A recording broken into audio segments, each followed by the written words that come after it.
Well, hello, everybody. How are y'all doing? So good to see you on this fantastic day. There's always the delay, so I love it. But hey, everyone, Thursday, whatever it is. Trust you're having a good one. Speaking favor over us all. Nothing missing, nothing broken. Thank you for tuning in. It is always a pleasure as I go over here and get that. And hey, Steiger, you're looking pretty good, dude. The future looks exceptional. See, I can actually talk to myself coming and going. Yeah. All right. Hey, Jules, Mary Wins. Hello, Emperor Rex, Deborah Sloan. How are you, my dear? Lost in space. What's up, Loretta? Mr. Floyd. Good to see you. What's up? Saul, how are you doing? Good to see everybody. Y'all look beautiful today.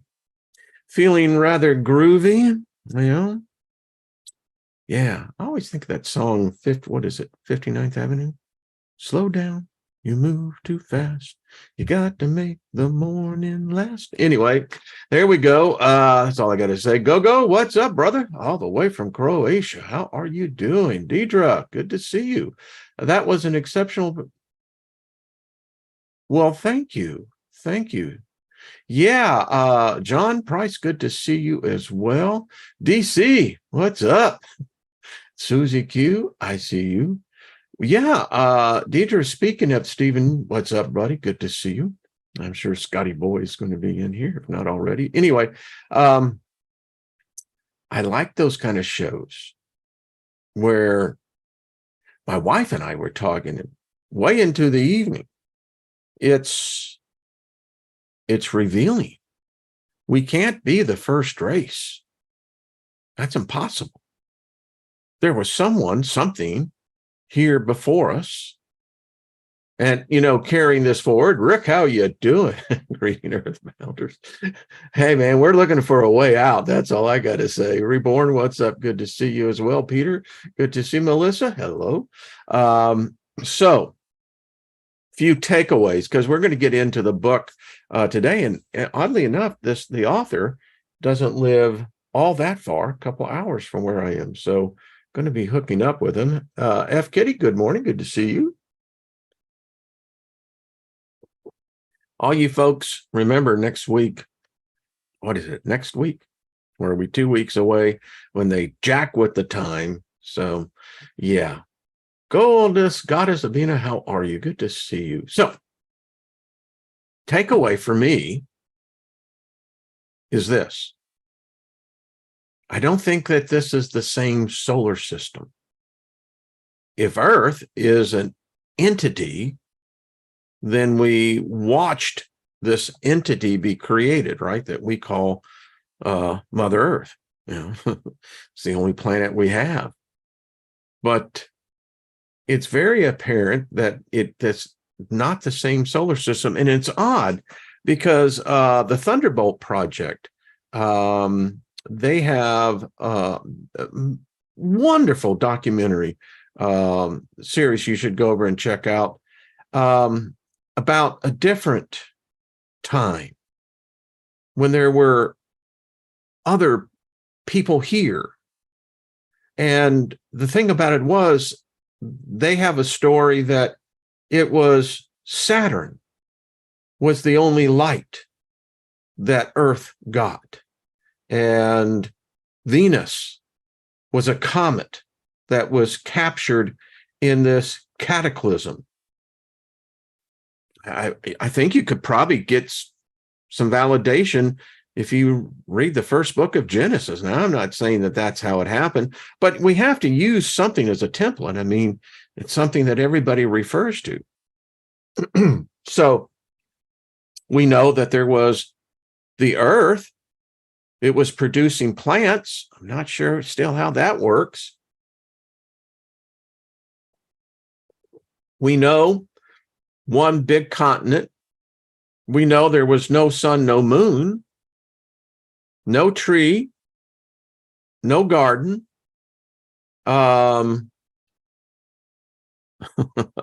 It's like, well, what the hell do we got here? And where did they go? There was no flood. People had no. If anything, the Earth was hit by an asteroid, a comet, something. It burned it up, according to what it said. And the first humans, the first race, were not created out of the dust of the earth or the earth at all, apparently. I mean, what are we talking about here? And if there's no record of their death, then I wonder this: would they ever grow old? Hello, Lauren. How are you, my dear? Good to see you. Coquing, hello. Favorite to y'all. Good to see you. So I'm just throwing this out there because this is the only takeaway. Now, there are those in the Godspell, and I'm going to get into that here in a second, because the bus is out, we're already driving, and we're going to take the scenic route. You know, the leaves are turning, so if there's some sharp turns, just get used to it. So, what if they're still alive? What if there is no death? What if this race didn't know what death is? I mean, you have to read it from the context of what's being spoken. They didn't die. It opens up this whole thing, because there's a parent that somebody else came in. Someone wrote, and I appreciate it when someone gets and says, well, but the Hebrew says that God, this is the word. So let me tell you, that's the spell. Because I'll be very blunt. Unless you're Hebrew, and there aren't no more Hebrews, then we're all Westerners, adding our junk to something that we don't even realize. We speak English. That's how we talk. Now, if you're telling me that you're writing a word that you already know is in a code, because then you're subscribing to slavery. You're subscribing to the fact that, according to the elites, we'll put it in a word, but the masses are not worthy enough. They're ignorant, and they'll remain ignorant because they'll read a word thinking that it says one thing, but it really fucking means something else. So their whole fucking theology becomes fucked up because you put a word in there that they're going to reference to, immediately make connection with, and it has no basis at all. Now that's some fucking black magic. That's what that is. Because if you're saying, well, you have to study the etymology of the word. No, I don't. No. It means that you're dishonest. Not the individual, the book itself. Because if you're telling me it's a book of two meanings, well, that's some weird shit right there. So someone says, well, God and Lord God, I don't give a fuck what it is. It ain't the same one. And the other thing that has never been fully addressed by those who, and there are those who dislike this channel, they don't like what's spoken. No one has ever explained who the Father is, because it ain't the dude in the front of the book. So this Father character, he's at the end of the book. What's going on here? I'll tell you what, if this was a poker game, I'd already have my pistol on the table going, the dealer is cheating us. He's controlling the deck. So anyway, that's the problem that we have here. I happen to believe that the book is written in code. no doubt about it. And that's a spell, because I can cast a spell, and if you don't know what the spell is, well, who the spell would know that you're under a spell? How could you spell if you didn't know what the spell was? Well, thank you, Lady Haley. Good to see you. That's about all I got to say. Hey, Chloe, good to see you, darling. I'm just being, the common person here. Don't you get fed up with all this crap that, well, you're supposed to reach the higher realms of thought? Really? So who the freak defined what the higher realms are? Well, who taught that? Who says that it's even real? I want to go back to who said that. Put it in black and white. Show it to me in English. These higher realms. Just saying. Paradox Fossil, what's that? Many get dealt bad cards in areas and places that had opportunities. They had been steered away. You see, there you go. Paul Joe, it is a conundrum. Sucks. Think about it. It means that we're patsies. It means that we really think that there's a thing called free will. If there was a thing called free will, we apparently lost a long time ago. But getting back to the first race. So what happened to them? They don't have a name. This God, whoever it is, never gave him a name. Now, in the second version, we do have a name. But in the first one, we don't even know what to call these. Male, female? Male, female, what? And someone would say, well, he said he made it in his image. I don't know what the freak image it is. Us humans, we have this pathetic problem. We assume a lot, and it always makes an ass out of us. So I don't know what image these people. Hey, skies above, what's up? I'm just talking, hanging out. But seriously, we think they're human. But when you read it, there's nothing says that they were human at all. And it's damn peculiar that we think that Adam was human, the second one. And then the question really becomes, did they have a soul? Doesn't say they had one. Be quite frank, it doesn't say that they had a spirit. So if we kind of do our analysis on this, if this was the lecture, in a classroom setting, we'd have to begin to make some deductions here. We can't say that they were human. No evidence of that. We don't know what the image is because we have no idea. What does this supreme God, this God, look like? Doubt it looks like us.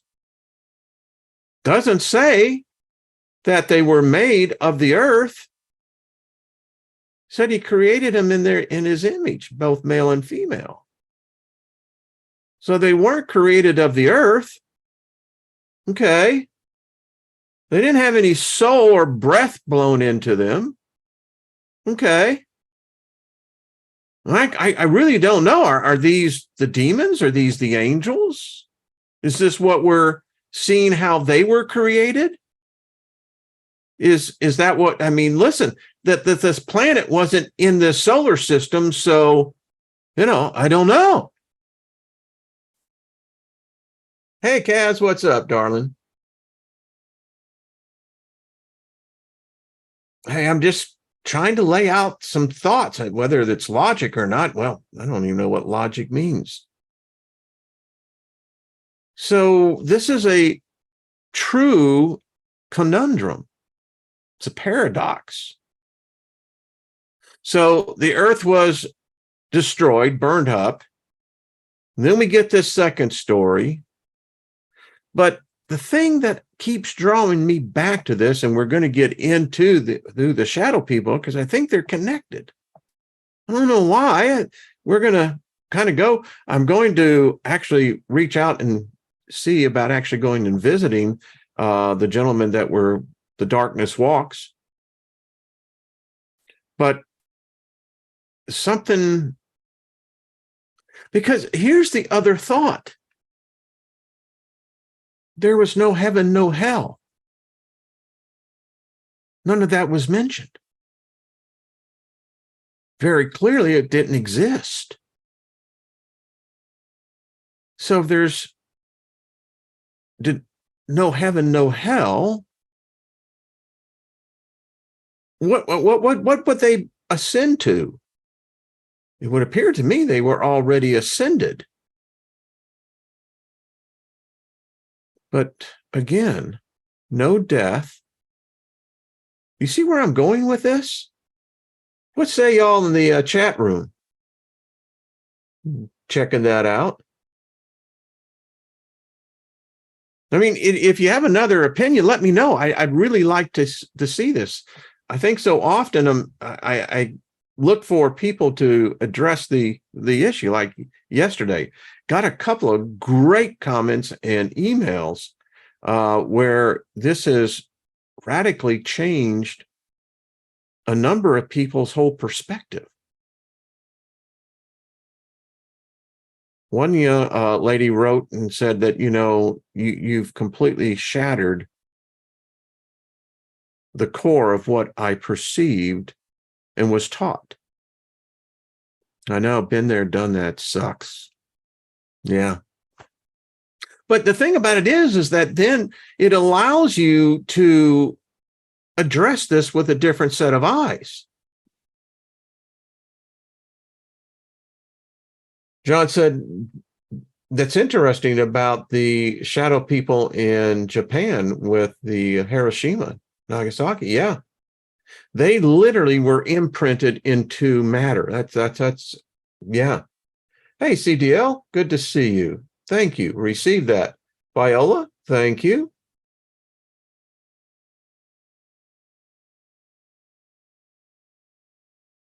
Skies Above says, what about people who say they're God-fearing people? What God would you want to fear them? It gets into this whole thing because no one can define who the Father is. If you're claiming the Hebrew God, well, the Hebrew God is no way the Christian God. The Muslims will tell you, well, it ain't their God. See, Christians are kind of the redheaded bastard stepchild. They don't have a God. And that's a problem. You can try and make up the God, but then it goes like, well, we're going to do a background check, please. And by the way, we're going to run a credit report on you and see. Yeah. That's all I got to say. Hey, Timothy, what's up? Hey, Brandon, good to see you, brother. I mean, it's just the questions I'm throwing out there. May not mean anything to you. That's cool. But, this is my playground and you're in it. So, and then you get this whole thing. Well, what if they were alien? I mean, it's weird because we don't know what they were made of. My wife and I were just, it was amazing because, you talk over dinner and it's because, we were once really deep in this. Ordained ministers, Bible school, the whole bit. Knew that Bible, preached 1,000 sermons with that Bible. Now, all of a sudden, you're going, all right, now wait a minute. This can't be the same dude over here and over there. No way. And please help me. Tell me in Genesis 1:26, who's the image? What does that image look like? And Grace says, all my questions make sense. And Scott says, yeah, I like this kind of talk. Yeah, to me, this is the things that make life worth. We're here. No one can tell us why we're here. We make up a lot of shit, because it pacifies. That's the fucking thing about religion. You see, religion is the opioid.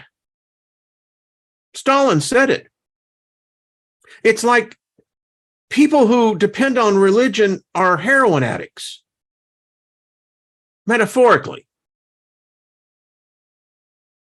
That's the only thing they got. And they got to have more of it.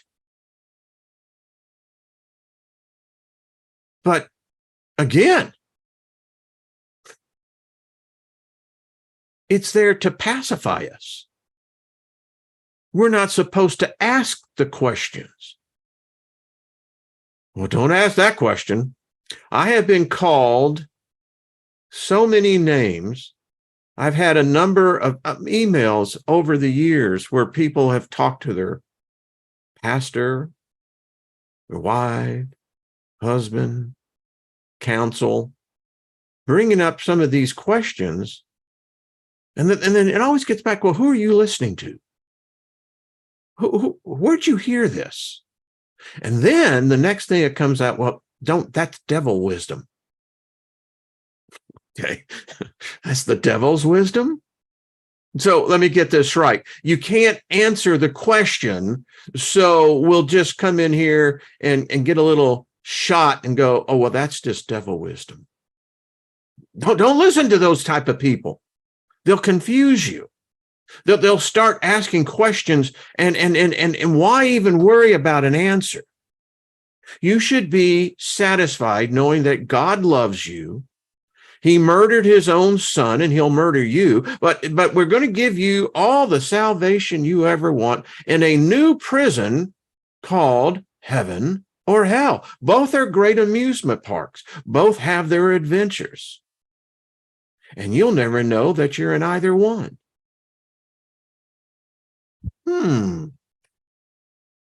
Now, how does this get to the shadow people? Listen, they're here. One of the things that I have found about the paranormal, and just my amateur investigations, there's something here. And there's different things. Some are, literal aberrations that you could see, transparent, translucent. Some have bright lights. Some have scary faces. But the shadow people. And in this duality of reality, nothing exists unless there's an observer. Without the observer, nothing exists. And in my dreams, I had this little vignette dream. What if we are their amusement? They're observing us all the time. They're everywhere. Our security can't stop them. We have no way of really detecting them. We don't know what their purpose is. We just know they watch. Always. They're everywhere.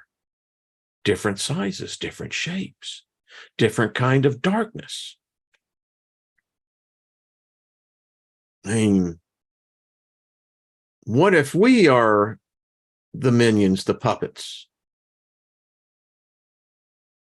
Because if they didn't exist, maybe we don't exist.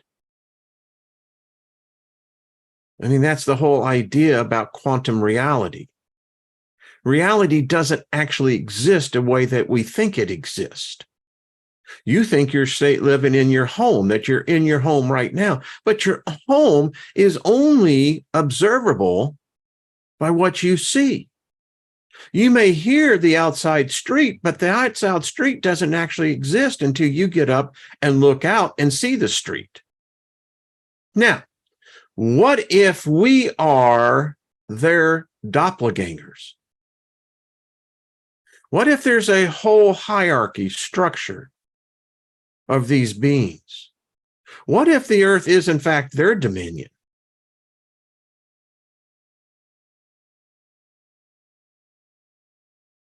I mean, that's quantum entanglement. That reality. There's not enough mass in keeping the fabric of the simulation. It takes too much energy. So if you only have pieces that need to exist, and if you're driving down a road, say you're driving down, an interstate 80 or something, well, the simulation can easily advance this. And is it in fact the shadow people that are running the simulation? Hello, Rage Against the Machine. How are you? Thank you. Just asking for a friend, Hey, AK Morningstar, good to see you. These are just the questions. And so kind of as we get into the book here, wow. I'd love to hear your opinions. Write it in the, in the comments section. I'd love to get your take on this. So if we don't know who these people were in Genesis 1:26, what makes us so damn sure we know who the people were in Genesis 2:9? And again, we don't even know if those people in 1:26 were actually human. It doesn't say that they were human. It just said male and female in this image. I don't know what that image is. The Hebrews believed you cannot speak the name of God. That's why they never spell it out. And it's never with the capital G. It's always yeah. So how can you argue with me that they're not human? I don't think that they are. Good comments. Paul Joe says, isn't it how the so-called rulers can't be named? Yeah, they don't have any name. See, that's why you can't say, well, Genesis 1 is merely, kind of an outline. And then in Genesis 2, we get the detail. Nah, that's a goddamn lie. Because you're goddamn ignorant. It's not what it says at all. So be honest. So we don't know if they're human. We don't know what image they were created in. They never died. It said that he found no fault in them. No heaven, no hell, no death. Perfect beings. Now, we have no idea, did they actually have coitus? I mean, did they get it on? Did they have a little Al Green going in the background, doing a little channeling? Going to do the bumpy bump. Don't know. I mean, you can assume, I guess. I mean, I have to go back and look at some of these comments, and they look like they're getting good. I like this. Deep thinkers, I love it. Tatum, good to see you. Jargo, hello. Good to see you as well. Suzanne Cece, good to see you. But again, I'd like to know. I mean, we get the story of the Adama, the Adam, and that's just, come on. I've had enough trips out there into the astral propelled by, the chemical LSD, but the mescaline, peyote. But anyway, I digress. psilocybin. But I digress again. And I ain't never had any shit like that. And you're reading the second book, Talking Snakes. I mean, you got people that appear, disappear. You got sex everywhere. It's just messed up any way you look at it. Jeanette, good to see you. Yeah, thank you, dear. Appreciate that. So just food for thought. What can I say? Great platform, because this is so not typical. It's no side being divided. It's just here. It's simply, well, what are we reading? And 50 plus years, I thought I was reading it. Hell, I have, everything you can want over there. Lexington, the Concordance, Strong's, I got it all. But you see, that's part of the spell. And that's what makes us adapts here. We went through the initiation. Now we're sitting here going, okay, something ain't right here. And that's what we're all drawing to the conclusion. We know that. The question is, what? How deep? And the thing is, we keep digging and we keep digging. Now, I think we're going up, not down. Somehow people think digging means digging in, but I think you can dig out. I think that's what we're actually doing. We're digging out. It's like, what the hell is going on here? Let's see. Paragon Mind. Well, then email me. We'll get you on. Absolutely. Love to have you on. Paul Joe says, I still follow a Hebraic teacher and I still find the little yeah. Well, think about this. Until the internet came along, it was the number one thing in the thought realm. This religion, this covenant. But it's fractured within itself. But that was cool. Because, it's like, well, never really run into them. But then the internet came along. The internet is God. The internet is our oracle. The younger generations don't know anything, don't know a life without it. The boomers, we do.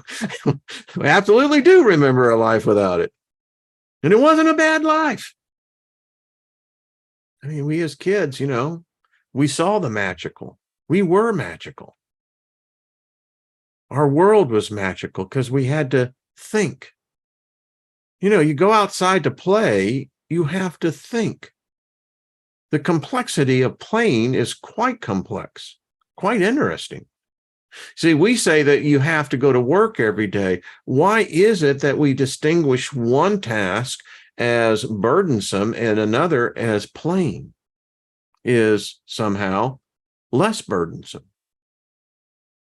I contend plain is very complicated. You have to have rules. You have to have boundaries. You have to have, a whole list of things of what makes the game compelling enough for not only you as a thinking being to draw in other thinking beings. And children are great at that. And that's why I believe in many cases, the boomers and what have you were probably the last real spiritual people in a true sense. We had to rely upon it. Yeah.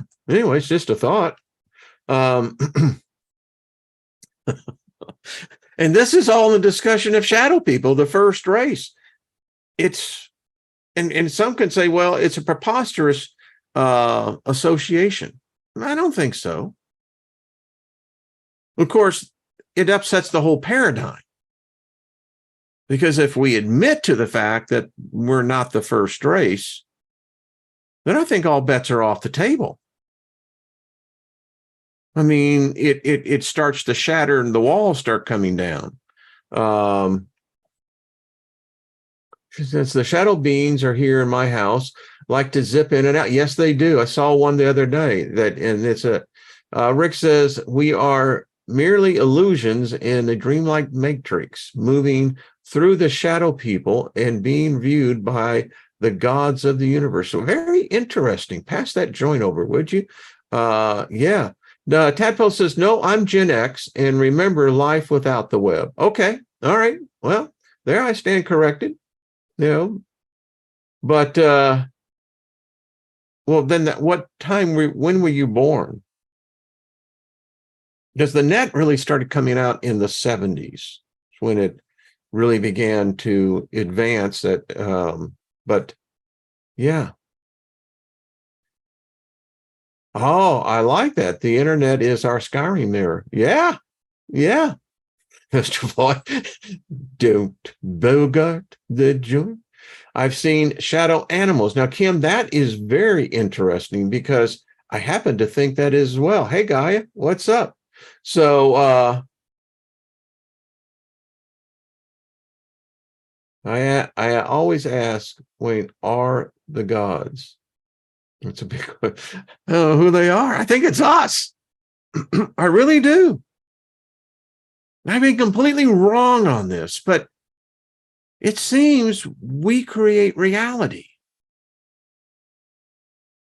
And we're like children. We don't realize our power. We don't realize the seriousness of the consequences. So are the shadow people merely, again, are they observers? Are they the watchers that write everything down? I mean,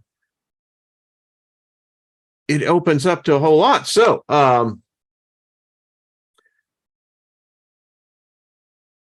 Andre, I'll have to go back and look at, hey, Michelle, good to see you. All righty. Here we go. I was going to say, well, let's read the book. So I think this is going to be fun. I really do. So this is Jason Offutt. He lives here in Missouri. So I will be, yours truly, will be reaching out to get a chance to sit down with this gentleman. I think it's going to be great. He comes in and he says the paranormal has always fascinated him, from ghosts, UFOs, Bigfoot, Frankenstein monsters, Dracula, and the Triffids. I remember that. I remember as a child putting the models together. I had Dracula, I had Frankenstein, I had the creature from the Black Lagoon. I mean, to me, that was just cool. And, Boris Karloff was that guy. Vincent Price was right there as well. All right. Says, my Saturday afternoons were filled with monster movies and my nights were filled with books about flying saucers. Yeah. To me, there was, by the way, what was that movie? The Invaders from Mars or something. There was a movie like that where they actually came into the ground and you'd be walking and all of a sudden they suck you down. That freaked me out as a kid for some reason. But anyway, to me, there was some comfort in the grotesque, the inhuman, the unknown. Maybe it was the fact that there were some things in the universe for which science had no answer. Or maybe even as a child, I realized the more knowledge you possess, the less frightening those things that go bump in the night become. All except one. I knew about shadow people long before they became buzzwords on the paranormal talk radio and the internet. In the mid-1970s, shadow people thrust themselves into my life, and although the visitations were never pleasant, they were never threatening. Decades have passed, but my childhood encounters have fueled my curiosity and driven me to discover what these entities are. I make no claims that I know what shadow people are. I approach this topic as a journalist, allowing others, experts, victims, willing participants to tell their stories. In doing so, I hope that this book answers some of your questions about shadow people, and I hope you find comfort in knowing many others have witnessed these entities as well. You are not alone anymore. Jason Offutt, Maryville, Missouri, June 29, 2028. Chapter 1. Sunlight drifted through the open window of the girls' bedroom as they played dolls. Kara and Sarah were sitting on their bunk beds when they realized they weren't alone. The shadow man was watching them. We saw it only once, but talked about it often throughout our childhood, Kara said. I told my sister to go get our dolls that were on the floor near the door. Sarah, slowly shaking her head, no freaking way, as she stared apprehensively at the door. Kara slowly turned to see what kept her sister from moving. I saw the dark silhouette of a man, she said, just the head and the shoulders, leaning into the doorway from outside as if he was peeking in. Dimensions? Portals? The mid-afternoon sunlight dressing the room made no harsh shadows, especially not one shaped like a man. It was broad daylight, and the shape was opaque black and seemed to be two-dimensional, just like a shadow. Kara said, I really don't remember what we did after that, but I do remember telling our mom about it, and she just thought that we were being silly. The memory is very real, and I am sure if I asked my sister about it today, 30 years later, she would describe it just as I did. As Kara and Sarah discovered, sometimes shadows do walk. In the gray world of our homes after the sun goes down, we sometimes glimpse the black shapes of people or animals moving through our bedrooms, our hallways, our walking nightmares. They walk, they stare, and sometimes they talk. They are the shadow people, and I have found stories about them from across North America, England, Portugal, South Africa, Australia, and other parts of our planet. Out of these stories have emerged 8 general categories of, the shadow people. Benign shadows, shadows of terror, red-eye shadows, noisy shadows, angry hooded shadows, shadows that attack, shadow cats, and the Hat Man. These categories often overlap. Some terrifying shadow people have red eyes, some don't. Some hat men are ominous, and some are not. Some angry hooded shadows seem to paralyze you and sometimes attack. Others simply seem to acknowledge your presence before they make their way through your house and disappear through a wall. Can we stop here a second on this one? So I'm getting this, that it's very evident we're talking different dimensions here, all coexisting in the same energy. We don't realize we're stuck in a 3-dimensional plane. We can escape the 3-dimensional plane in our dreams. We can become 1-dimensional. We can become 2-dimensional. We can become 5-dimensional in our dreams. It would appear that maybe what I'm picking up here, that these beings have the ability to traverse multiple planes with ease and with very little effort. Just a thought. Running commentary. Are these shadow people ghosts, demons, reflections from a parallel dimension, space aliens, or, as with Ebenezer Scrooge's ghost, maybe an undigested bit of beef, a blot of mustard, a crumb of cheese, a fragment of underdone potato?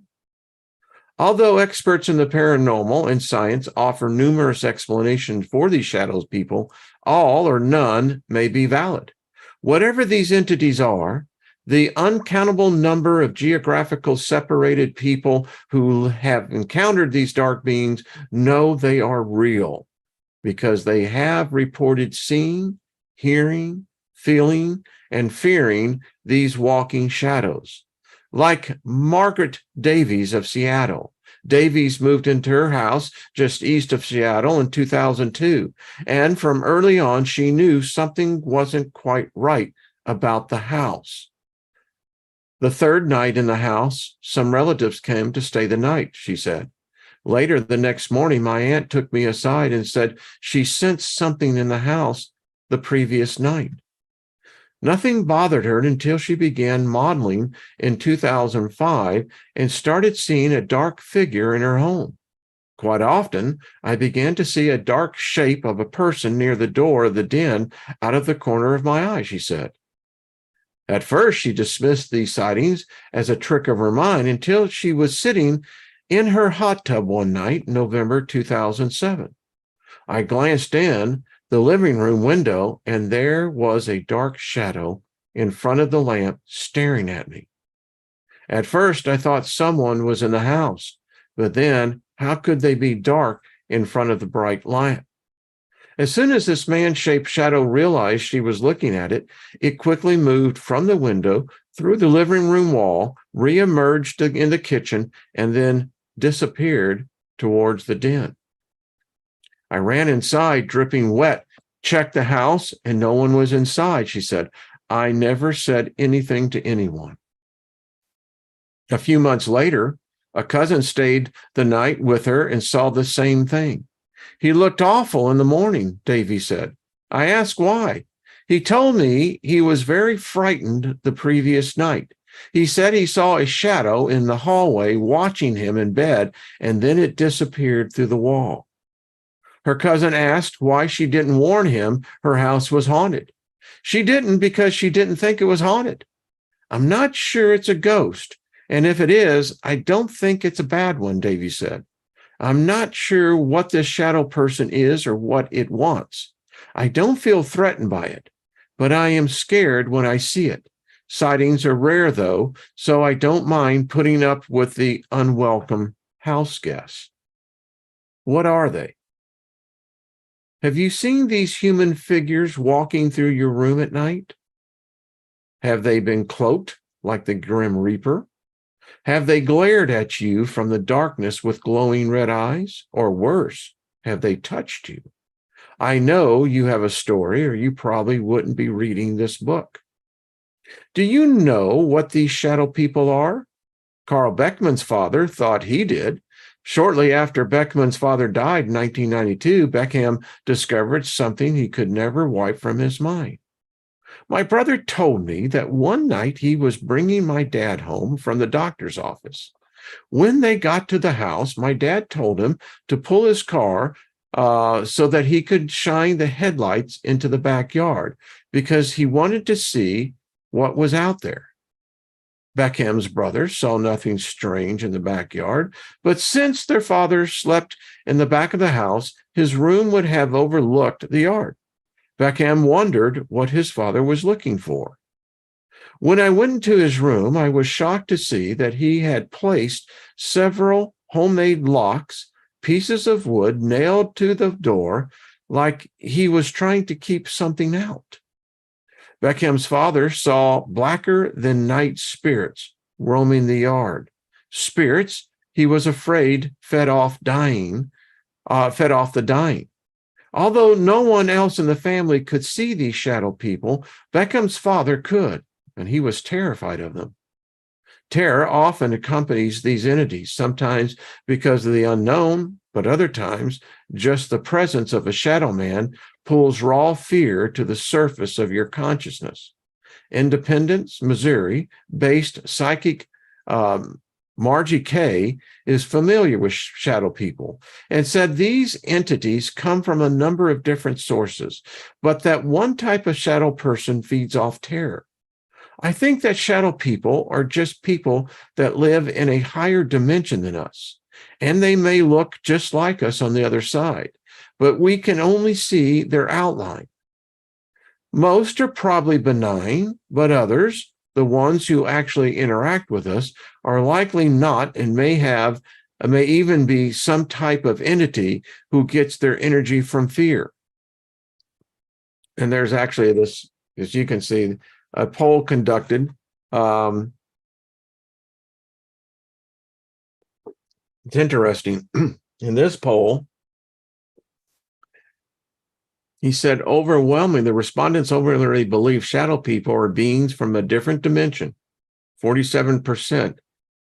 Others, demons, 21%, ghost, 16%, psychological disorders, 13%, omens of impending doom, 1%, extraterrestrials, 1%, and the angel of death, 0%. But evidence supports shadow people may be all of the above and more. I'm loving this shit, man. I got to tell you what. This is the kind of stuff you got to get a group people around, you do a group reading on this, someone does a chapter or two, perfect for the fire, having the campfire going. A little history. Shadow entities have been part of our cultural mythos, presumably forever.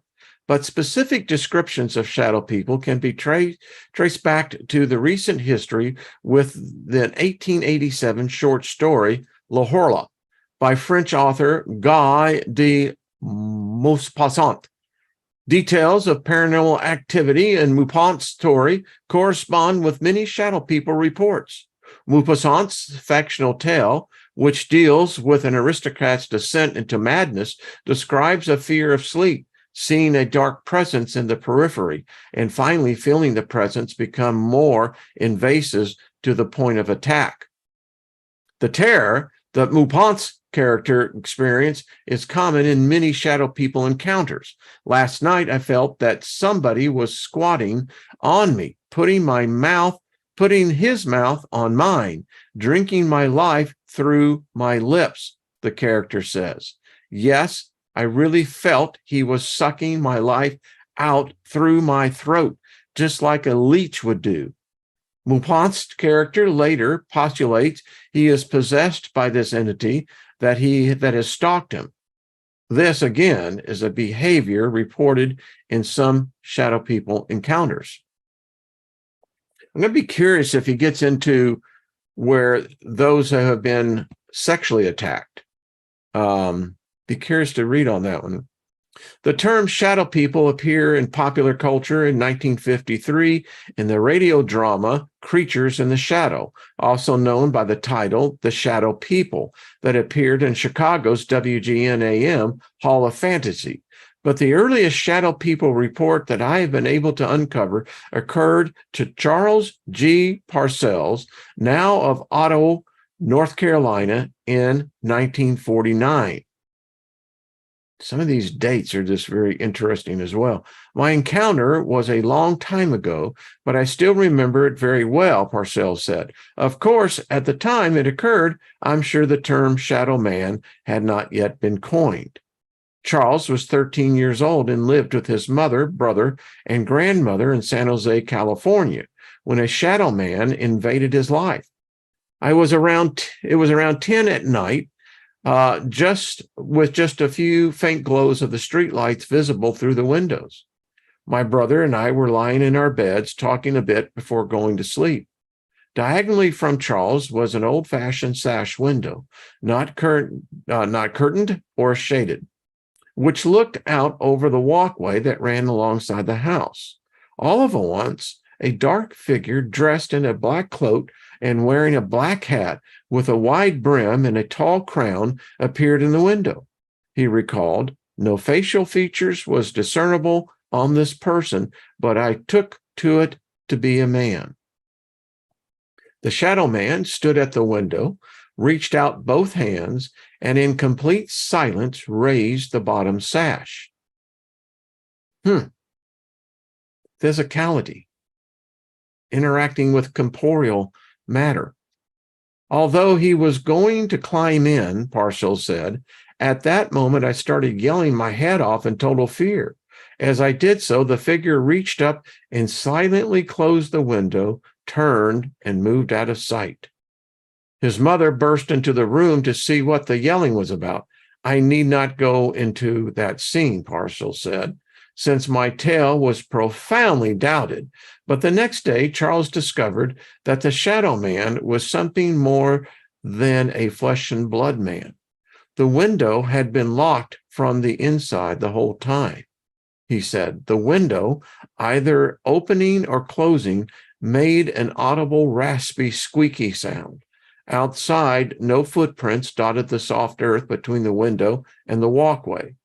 But I saw something. So what the hell was it? The book contains hundreds of such firsthand accounts of these shadow people. Many of the people whose stories appear in this book request anonymity, and those people I only prefer to the first name. As a journalist, I collected the stories from face-to-face interviews, telephone interviews, email, and comments posted on my blog. His blog is fromtheshadowsblogsport.com. Wow, time is going by. But this book isn't just a collection of shadow people's stories. It's an attempt to explain this phenomenon from the viewpoints of psychics, psychological metaphysics, Western religion, American Indian, shamanism, and many people believe shadow people are beings from different dimensions. Others think these walking shadows are demons, ghosts, or psychological disorders, extraterrestrials, the angel of death, or omens of impending doom.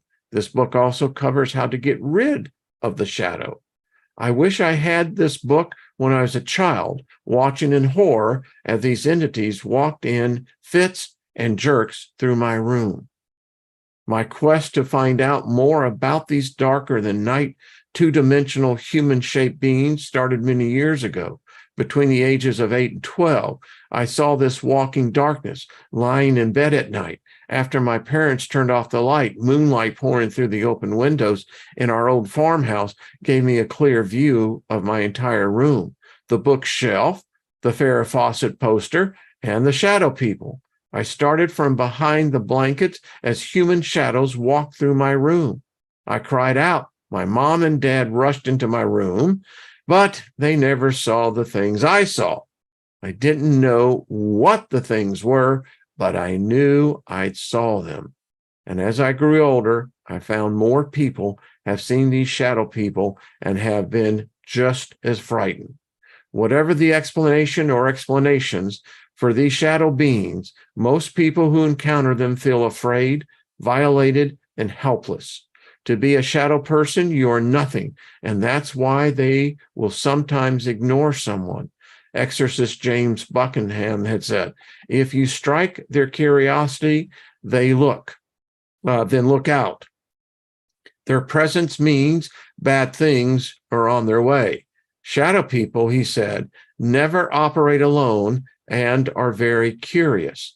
They investigate everything and are constantly checking people out. Wow. Boy, I'm just getting 1,000 thoughts in my head on this one. Be careful with shadow people. They attract other negative entities as well that are floating around out there looking for something to attach to. Buckingham is convinced shadow people have never been human and exist in negative realms, always looking for a way into our world. Shadow people are part of the world of spirit, he said, and they are bad news. Gary G. Ford of Calgary, Alberta, Canada, has seen them too and challenges those who don't accept shadow people. There are enough to scare the works out of most people who want to deny their experiences can happen. Ford said, but I've experienced them. I know they are real, and that makes the universe more complicated than simple-minded theocrats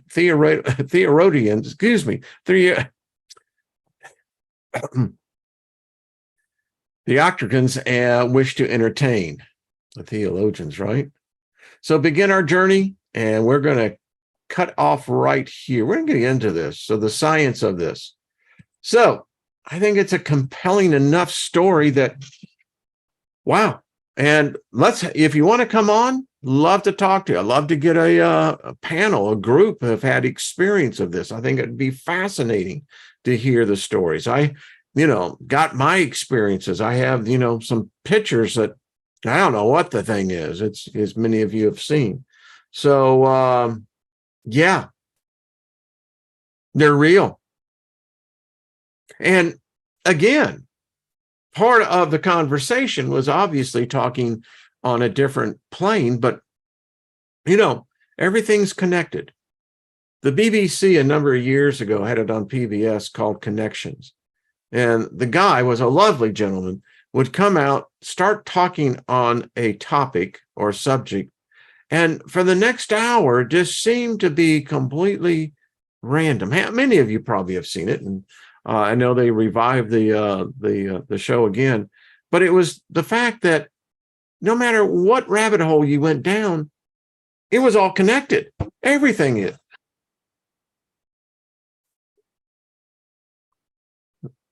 Mark Smith, that's interesting. Yeah, I'd love to have it on. I think we'll pick up on this tomorrow. To me, it's a fascinating subject. And I think the more that we know about it, the more we become more informed. I don't know. I haven't read the book. We're going to kind of read it together. Skies above, right back at you. Loved it. Well, come on, please, please, please, just send it to me. We'll get a group of people. I think it'll be a great conversation.